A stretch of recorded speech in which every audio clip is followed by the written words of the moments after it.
My name is Lucille. Standing in the middle of the lake house's grand lawn, I watched as Amanda, my sister-in-law, stormed off in a fit of rage, her designer heels sinking into the manicured grass.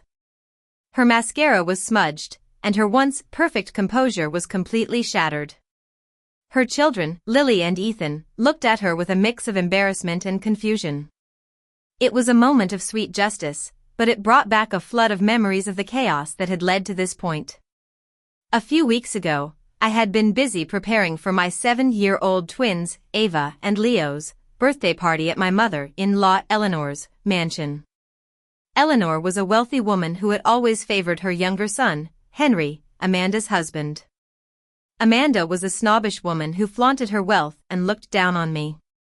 I had lost my husband, Eleanor's older son, a few years ago, and had been struggling to make ends meet in a small apartment. On the day of the party, everything seemed to be going well at first. The guests had arrived, and Ava and Leo were beaming with excitement as they opened their gifts. But then, Amanda showed up with Lily and Ethan, dressed in expensive designer clothes. She looked around the room with a smug expression and then, out of nowhere, she lunged at Ava and Leo's gifts. "They don't deserve these presents," she spat, yanking the neatly wrapped gifts out of my children's hands. "My kids come from a better background. These should be theirs." I stood there, stunned, as Ava and Leo clung to each other, tears welling in their eyes. The birthday celebration I had spent weeks planning was falling apart right before me. "Mom?" Ava's voice wavered. "Why is Aunt Amanda taking our presents?" Before I could answer, Amanda's sharp voice cut through the room. "Because your cousins, Lily and Ethan, actually deserve luxury. Look at them, they're in Prada. And you?" She scoffed, eyeing my children's birthday outfits, the ones I had saved up for. "Walmart?" A hush fell over the gathering. Other parents exchanged uneasy glances, clearly uncomfortable with the situation. Eleanor sat in her armchair, her lips pressed together, saying nothing. She had always shown a preference for Henry and Amanda, but this was a new level of cruelty. I took a deep breath, trying to keep my voice steady. "Amanda, those gifts were given to Ava and Leo. This is their party." She let out a cold laugh. "Oh, Lucille, let's be real. You're barely scraping by in that tiny apartment. My children will actually appreciate these designer gifts." Leo, who was always the more sensitive one, wiped his eyes, while Ava clenched her small fists at her sides. The pain on their faces was unbearable. Amanda, clearly feeling victorious, smirked and waved a dismissive hand. "Pack up and go. This party is over. Lily and Ethan will have more fun without you here." Ava turned to her grandmother, her innocent face filled with desperation. "Grandma, you said we could have our party here. You promised."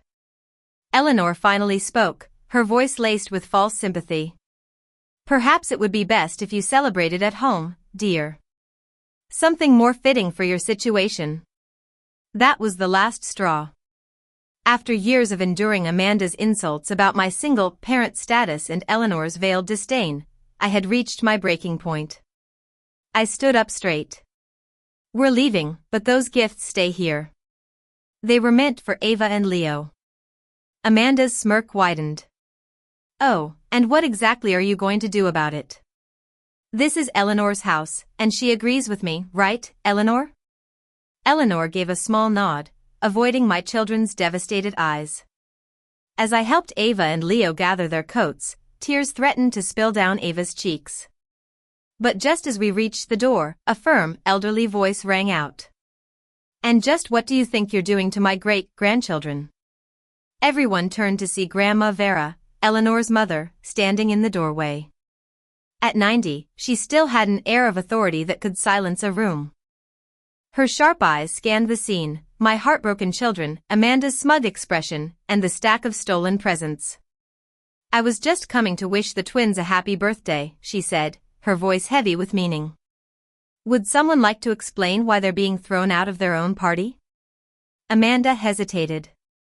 "Vera, we were just sorting things out." The children. Enough, Grandma Vera cut her off, her voice like steel. Eleanor, Amanda, my study, now. Then she turned to me, her gaze softening. Lucille, dear, stay here with the children.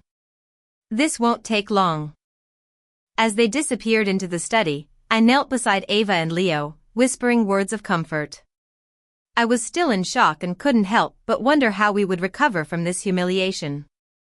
Little did I know that Grandma Vera had a plan that would turn Amanda's world upside down. After a few minutes, the voices from the study grew louder. Then, Amanda stormed out, her face red with anger. Eleanor followed, looking shaken. Grandma Vera emerged, her expression one of calm satisfaction. Ava, Leo, she called, motioning them over. They hesitated for a moment before stepping forward. Your party is not over, she announced. In fact, we're moving it to my estate by the lake. Everyone is welcome, except, of course, those who don't understand the meaning of family. Amanda's face twisted in shock. You can't be serious. Grandma Vera didn't even blink. I am. Cars are already on their way to take the guests over. Eleanor, make sure Ava and Leo's gifts go with them. There was a stunned silence. The power shift was obvious. Even Lily and Ethan looked unsure as their mother stood there, frozen, suddenly stripped of her control. Amanda sputtered, but what about my children? They deserve a mother who teaches them kindness, Grandma Vera interrupted smoothly. Until that happens, perhaps some time apart will do everyone good. And just like that, the party was moved to the lake house, a beautiful estate that Ava and Leo had only visited a few times because Amanda had always monopolized family gatherings there. At the lake house, the celebration was everything my children deserved. A magnificent cake, expertly decorated, replaced the cheap store-bought one Amanda had brought. The sprawling garden was filled with games, and laughter echoed through the grounds. As the sun began to set, Leo tugged on my sleeve.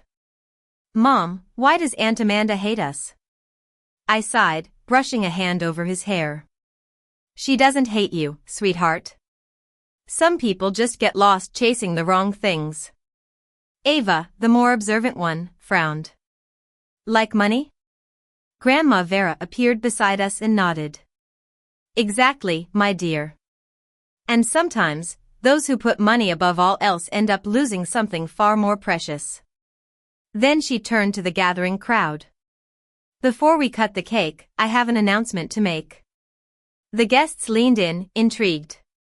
Today, I witnessed something heartbreaking, a cruel attempt to diminish two wonderful children on their special day. But I also saw something inspiring. Ava and Leo have shown more grace and strength than most adults could muster. She paused for a moment, looking around at everyone. That's why I've made a decision. This lake house, along with the majority of my $10 million estate, will belong to Ava and Leo when they turn 21. These children understand what truly matters, not brand names, not social status, but kindness, dignity, and family. There were gasps in the crowd. A mother accidentally dropped her glass, the soft clink punctuating the stunned silence. Ava and Leo looked up at me, confusion in their eyes. They were too young to understand the significance of this moment. As my phone buzzed with frantic messages from Amanda and Eleanor demanding answers, I silenced it. They had already caused enough damage. Grandma Vera continued, and there's more. Starting immediately, Lucille will manage this estate on behalf of her children. Which means, Ava and Leo, you are welcome here anytime. Just then, Amanda reappeared, ignoring the earlier dismissal. She stormed across the lawn, her face contorted with rage. You can't do this, she screeched. What about my children? What about their inheritance? Grandma Vera met her fury with calm. They will receive exactly what they deserve, a valuable lesson, courtesy of their mother's behavior. The other guests shifted uncomfortably as Amanda's composure completely fell apart. This isn't fair. We're family, too, she wailed. Family? Grandma Vera's voice rang out. Family doesn't steal from children. Family doesn't mock those who have less. Family doesn't tear each other down just to feel superior. She turned to Ava and Leo. You two have shown more grace today than Amanda has in her entire life. And that is worth more than all the designer clothes in the world. Amanda stood there, frozen, as the reality of her downfall sank in. Not only had she lost the inheritance, but she had also lost the respect of everyone around her. Even Lily and Ethan looked at her with embarrassment. Without a word, she turned and stormed off. As she disappeared from sight, I heard Ava whisper to Leo, "This is better than any present, isn't it?" Leo nodded, a small smile breaking through. Way better than what Aunt Amanda tried to steal. That night, under Grandma Vera's care, the party continued with laughter, joy, and love. But I knew this was just the beginning. Amanda's greed wouldn't fade easily, and the storm she was about to unleash would shake our family to its core.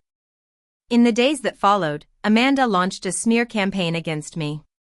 She spread rumors that I had manipulated Grandma Vera, insisting that I had somehow tricked her into changing the inheritance. What she didn't know was that Grandma Vera had prepared for this moment. 3 days later, every family member received an email from her lawyer. Attached was a video compilation, security footage from Grandma Vera's home, showing Amanda's behavior over the years. The clips showed her mocking Ava and Leo when she thought no one was looking, whispering to Lily and Ethan that their cousins weren't worth playing with, and casually removing my kids from family photos. The most damning footage was from just hours before the party. Amanda and Eleanor were in the kitchen, plotting. "Once we get those presents, we'll have proof they rely on handouts," Amanda's voice rang clear. "Then we can finally convince Vera they don't deserve a dime." Eleanor's response was just as cold. "It's for the best. That branch of the family is a disgrace." When the video hit the family group chat, there was dead silence. Then, one by one, messages started flooding in. Aunts, uncles, and cousins all expressed their disgust at what they had seen. But Amanda still wasn't done. One evening, she showed up outside my apartment, her luxury car blocking my driveway. "You think you've won?" She spat as I guided Ava and Leo inside. "I'm hiring a lawyer. We'll prove Vera isn't in her right mind." I turned to face her, keeping my voice steady.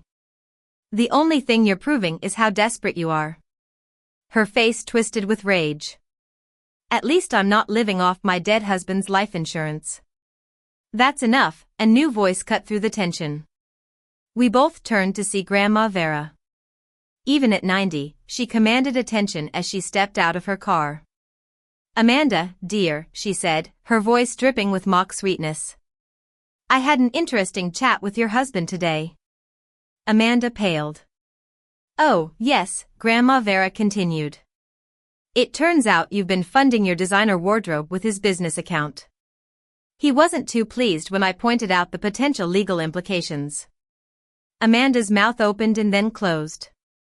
Grandma Vera sighed, feigning disappointment. "He's freezing your access to the accounts as we speak." Amanda let out a strangled sound as her perfectly curated world crumbled around her. "You have 2 choices," Grandma Vera said smoothly. "Leave my grandchildren alone, or I'll make sure every secret you've been hiding comes to light." Amanda fled, her tires screeching as she sped away. That was the last time she showed up at my doorstep. The fallout from Amanda's actions was far-reaching. Eleanor was removed from the family trust board. Amanda's husband, Henry, filed for divorce after realizing the extent of her deceit. Ava and Leo began to thrive without the weight of Amanda's cruelty. They insisted on having their next playdate at the lake house, running through the gardens carefree. As I watched them play, their laughter filling the air, I felt a deep sense of peace. "They're going to be just fine," Grandma Vera murmured beside me, her gaze warm. "They've learned what really matters." I turned to her, my throat tight with emotion. "Thank you, not just for the inheritance, but for standing up for them." She patted my hand. "My dear, they earned it, not with money or privilege, but with the strength of their character. That Christmas, the family gathered at the lake house for the first time. Amanda and Eleanor were nowhere to be seen, having chosen to go to an expensive resort. But the rest of us filled the house with laughter, love, and memories that no amount of wealth could buy. As Ava and Leo tore into their gifts, their faces bright with joy, I realized that Grandma Vera hadn't just given them an inheritance. She had given them the greatest gift of all, the knowledge that their worth was never measured by money. And that was something no one, not even Amanda, could ever take away.